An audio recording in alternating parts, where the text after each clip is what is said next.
Well, in the last block, we touched on Governor Lamont's approval rating number being the highest in the nation among Democratic governors. And joining me this morning to discuss what kind of numbers tell us is Morning Consult senior politics reporter Eli Yoakley. Eli, thanks for being here. Hey, good to be here. So, Eli, as President Biden's popularity declines, Governor Ned Lamont has emerged as the most popular Democratic governor. What makes this Democrat different, Eli? Well, right now he's got a 58% job approval rating in Connecticut. That's pretty high compared to a lot of governors. It makes him one of the most popular governors in the country. And what kind of stands out here is, the COVID-19 pandemic, his numbers soared to high 60s. He didn't start that way. He started out pretty unpopular following Connecticut Governor Dan Malloy, who was pretty unpopular. And so we're seeing Connecticut voters really responding to his way of governing in a way that they hadn't earlier on in his tenure, and especially toward the previous governor. So, as you know, Lamont, a pro-business millionaire, has steered his party into the middle. What's the lesson for Democrats there? Well, about half of independents in Connecticut approve of his job performance. That's pretty good. He's started to lose some ground a little bit with Republicans, and that kind of makes sense just given it's an election year and he's facing a lot of attacks. But I think the lesson for Democrats is there is a slice of the electorate that likes this. If you can cobble together your own base along with independents, you can look pretty popular heading into what might be an otherwise bad election year for Democrats this year.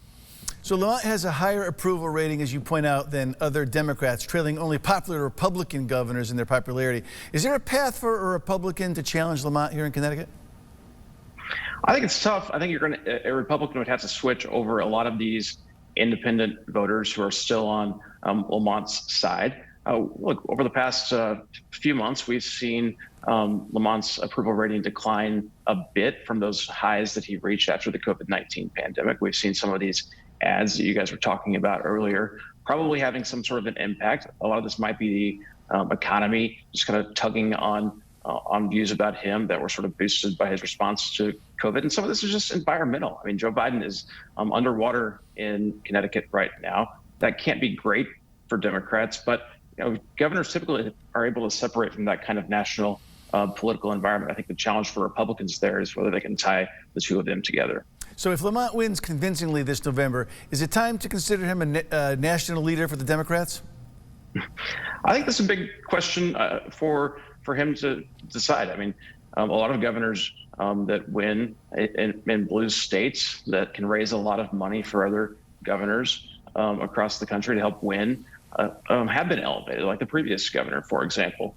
But there's a lot of folks out there who are trying really hard to become national leaders for the Democratic Party. I mean, we have a very, very popular Kansas governor right now. We've got Gavin Newsom, who wants to run for president in California, and there's others. So I think that'll be a question that a lot of people are going to be discussing next year.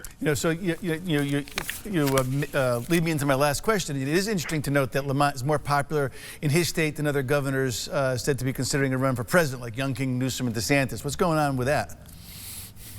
I think for Glenn Youngkin, for example, that's just a tougher state for Republicans. I mean, he won in a very, very tough race last year. He's sort of hewed a little more to the right than I think some people expected. And so maybe he's not as popular as he looked. Ron DeSantis is in Florida. He's a very controversial figure. A lot of people there have views on him. And so that's probably tugging him down a little bit. But those blue state Republicans, man, those are some popular people up there in the Northeast in our numbers. Eli Yoakley, Morning Consult, great insight. We look forward to your next poll. Thanks for being with us. Yep, anytime. Next on Cap Report, when we come back, Murad Harizi continues his fight.